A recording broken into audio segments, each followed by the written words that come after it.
भगवान शंकर ने दक्ष को बकरे का सिर क्यों लगाया?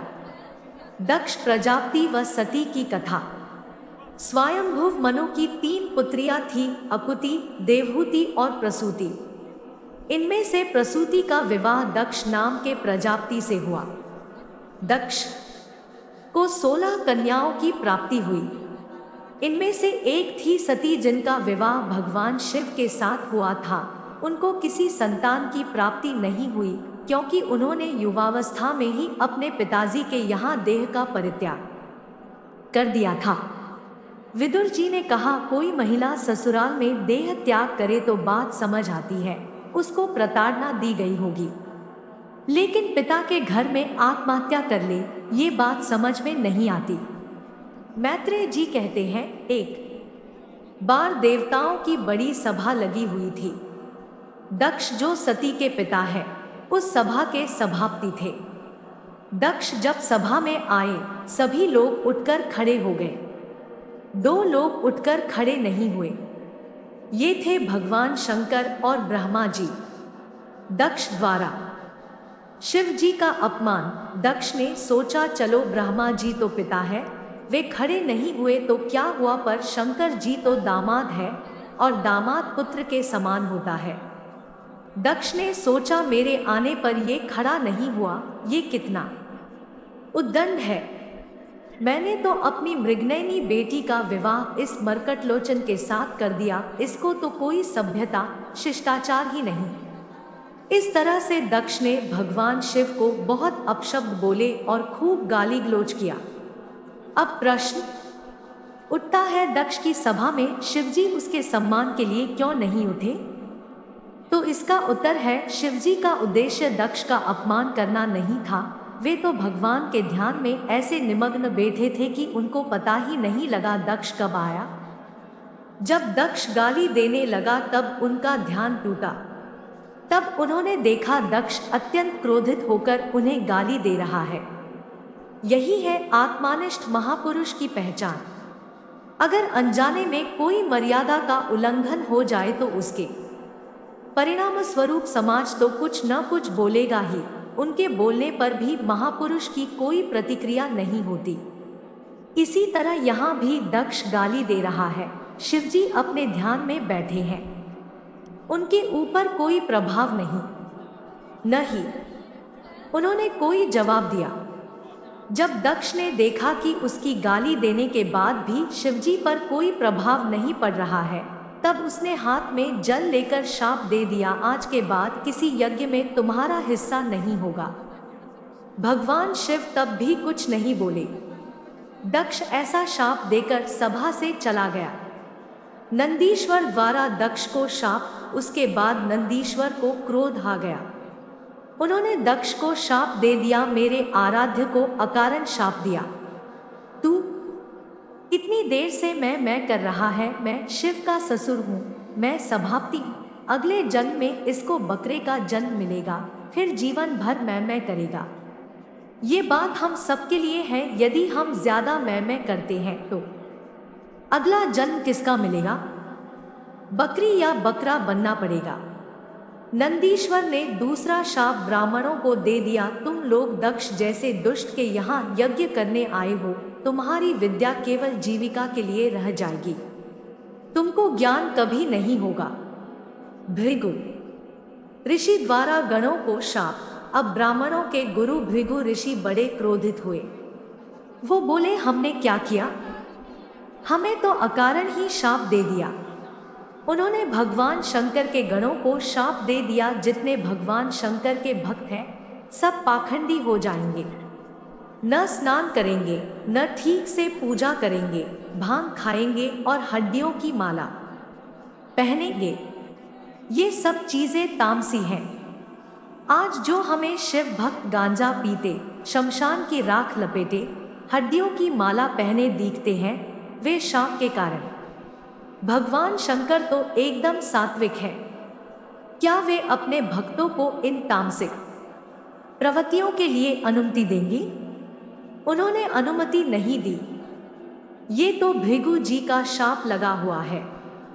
भगवान शंकर ने देखा शापाशापी बढ़ रही है। अब यहाँ से चलना ठीक है। उन्होंने गणों को संभाला और कैलाश चले गए। दक्ष द्वारा यज्ञ आयोजन। दक्ष ने कनखल क्षेत्र में यज्ञ का आरंभ किया। उसने ऐसा दुराग्रह किया कि यज्ञ में मैं विष्णु की तो पूजा करूंगा पर शिव जी की नहीं। देवों ने उससे कहा कि तेरा यज्ञ सफल नहीं होगा। फिर भी उसने दुराग्रह से यज्ञ किया। इस तरह दक्ष ने भगवान विष्णु, ब्रह्मा जी और देवराज इंद्र को निमंत्रण दिया पर शिव जी को निमंत्रण नहीं दिया। सती एवं शिवजी संवाद। हरिद्वार में कनखल नामक स्थान पर यज्ञ का आयोजन है। सारे देवता कैलाश पर्वत से होकर आ रहे हैं तो सती और भगवान शंकर को प्रणाम करके जा रहे हैं। सती ने पूछा, कहाँ जा रहे हो?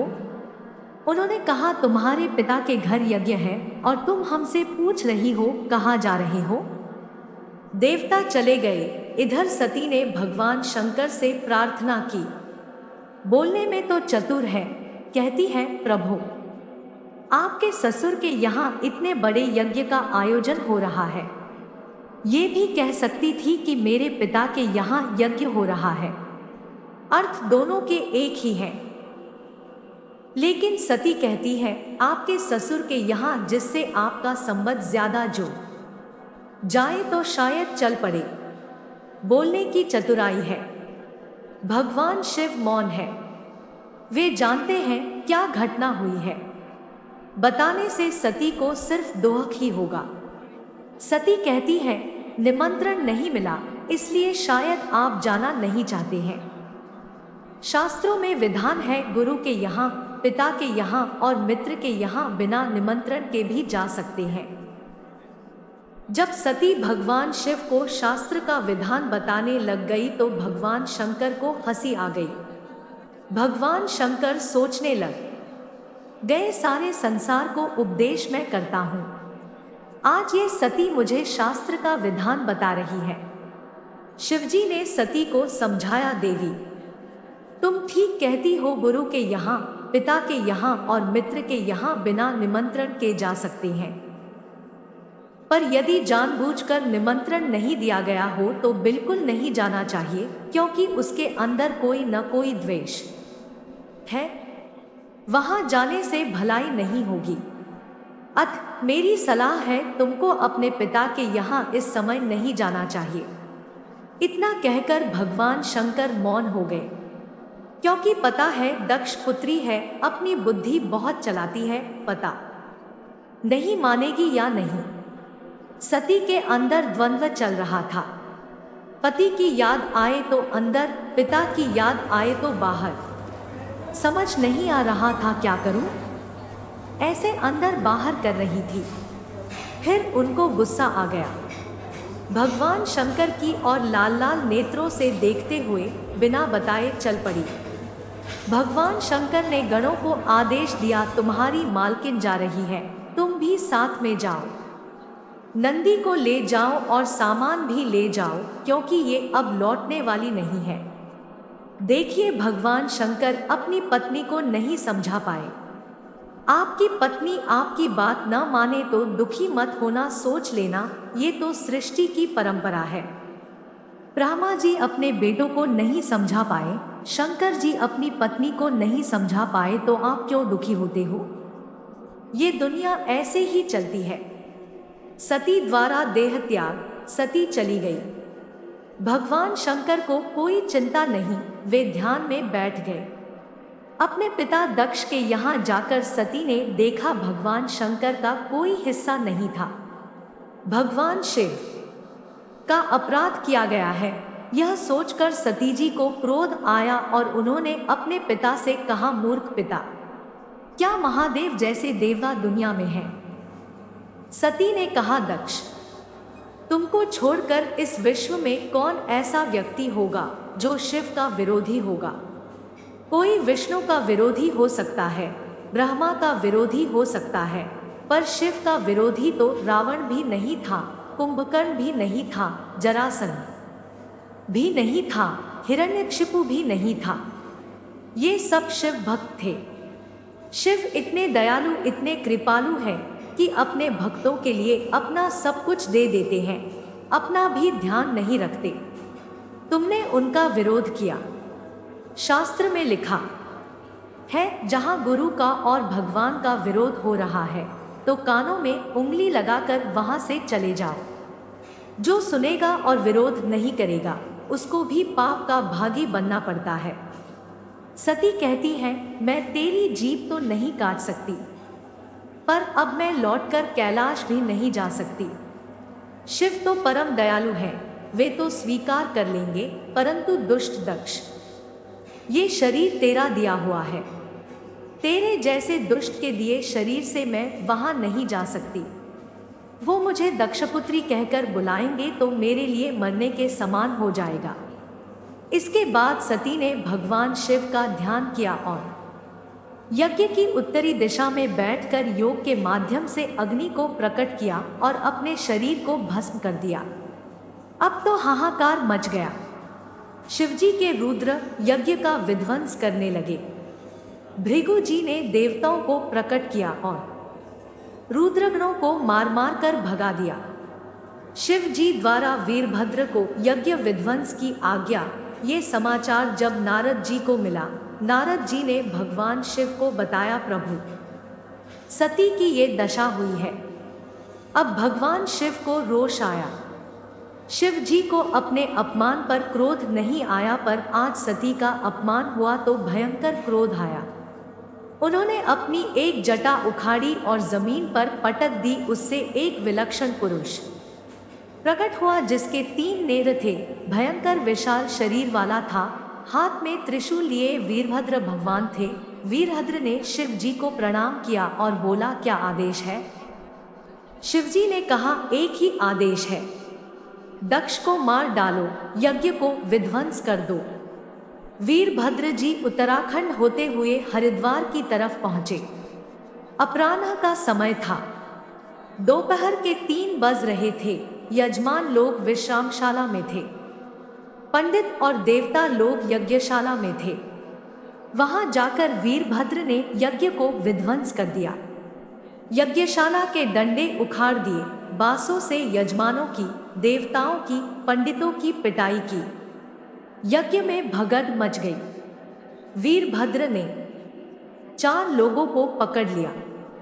एक तो यजमान दक्ष को, एक आचार्य भृगु जी को जो यज्ञ करा रहे थे, और 2 देवता जो शिव के विरोधी थे, पूषा और भग। सबसे पहले दक्षिणा आचार्य को मिली। शास्त्रों में कहा है, आचार्य को डबल दक्षिणा दी जाती है। उनके दाढ़ी और मूछ एक साथ उखाड़ दिए, क्योंकि वो अपनी बड़ी बड़ी दाढ़ी फटकार करके शिव जी को सजा देने के लिए इशारा कर रहे थे। अब पूषा के दांत निकाल दिए, क्योंकि जब दक्ष शिव जी को गाली दे रहा था, पूषा अपने बड़े बड़े दांत निकाल कर हंस रहा था। इसका अर्थ है, यदि हम अपने शरीर की किसी भी इंद्रिय का उपयोग दूसरों के अहित के लिए करेंगे तो वो अंग बेकार हो जाएगा। पूषा ने दांतों का दुरुपयोग किया। भग देवता की आंखें निकाल ली, क्योंकि वो दक्ष को आंखों से इशारा कर रहा था और गाली दो और गाली दो। अब वीरभद्र ने दक्ष के गले पर तलवार मारी, पर वो मरा नहीं। वीरभद्र ने भगवान शिव का ध्यान किया और दक्ष की गर्दन मरोड़कर तोड़ डाली। फिर उसके सिर को हवन कुंड में भस्म कर दिया। इस तरह से दक्ष का यज्ञ विध्वंस हो गया। विध्वंस इसलिए हुआ क्योंकि ये यज्ञ धर्म की दृष्टि से नहीं था, ये तो शिव जी के अपमान के लिए था। यहाँ सीखने की बात है, यदि किसी कार्य का आरंभ गलत भाव रखकर किया जाए तो वह कार्य सफल नहीं होता है। ऐसे बहुत से काम होते हैं, बाहर से दिखाई देगा जैसे ये धर्म का काम हो रहा है, पर उनका उद्देश्य गलत होने से वो अधर्म का काम होता है। यज्ञ विध्वंस होने के बाद ब्रह्मा जी सभी देवताओं को लेकर शिव जी के पास पहुंचे और उनसे प्रार्थना करने लगे। भगवान शंकर के पिता है ब्रह्मा जी। शिव जी बोले, पिताजी आप प्रार्थना मत करिए, आप आज्ञा करिए, क्या करना है। ब्रह्मा जी ने कहा, देखो यजमान को जीवित कर दो। दक्ष यज्ञ पूरा किए बिना मर गया है। भृगु जी की दाढ़ी मूछ अभी तक नहीं आई है, उनको दाढ़ी मूछे आ जाएं, ऐसी व्यवस्था कर दो। पूषा को दांत मिल जाए, भग देवता को आंखें मिल जाए, बस हम इतना ही मांगते हैं। भगवान शिव हमेशा अपनी मस्ती में रहते हैं। बोले, अभी कर देता हूं, इसमें कौन सी बड़ी बात है। अपने एक गण को बोला, किसी बकरे का सिर काट कर ले आओ। बकरे का सिर ही क्यों मंगाया, हाथी का, शेर का, किसी का भी मंगा लेते। भगवान शिव ने सुना था कि नंदीश्वर ने दक्ष को शाप दिया है कि अगले जन्म में ये बकरा बनेगा। भगवान शिव ने सोचा, अगले जन्म में क्यों, इसी जन्म में बना देता हूं। बकरे का सिर मंगाया और दक्ष के शरीर में जोड़कर उसे जीवित कर दिया। दक्ष जीवित हो गया। उसने भगवान की स्तुति की और क्षमा याचना की। सती जी का पुनर्जन्म, सती माता ने फिर से पार्वती के रूप में जन्म लिया। फिर कठिन साधना की और भगवान शिव के साथ उनका विवाह हुआ। अब उनकी बुद्धि अडोल थी। सती जी अब पार्वती रूप में अपनी ज्यादा बुद्धि नहीं लगाती है। वे जानती हैं जो पहले हुआ वो ज्यादा बुद्धि लगाने के कारण हुआ। शिक्षा 1। कोई भी सत्कर्म यदि गलत भाव रखकर किया जाता है तो वह सफल नहीं होता है। 2। दक्ष यानी हम हैं, पर अहंकार बहुत है तो जीवन में कभी सुखी नहीं रह सकते। 3। जो ज्यादा मैं करता है उसे बकरे का जन्म मिलता है। दक्ष को भी बकरे का मोह लगा। 4। जो एक देवता की आराधना करेगा और दूसरे का अपमान करेगा उसकी वही दशा होगी जो दक्ष की हुई। उपासना की पद्धति है, अपने आराध्य की उपासना करो और सम्मान सबका करो, अपमान किसी का मत करो। अगर आप श्री कृष्ण भक्त हैं और राम मंदिर गए तो राम जी से श्री कृष्ण प्रेम मांगो। सबका सम्मान करो और आराधना अपनी आराध्य की। गुरु के प्रति, ईश्वर के प्रति अपनी ज्यादा बुद्धि नहीं लगानी चाहिए।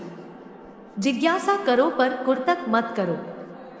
गुरु जो आदेश करे उसको सुनो, समझो और मानो तो आपका कल्याण होगा।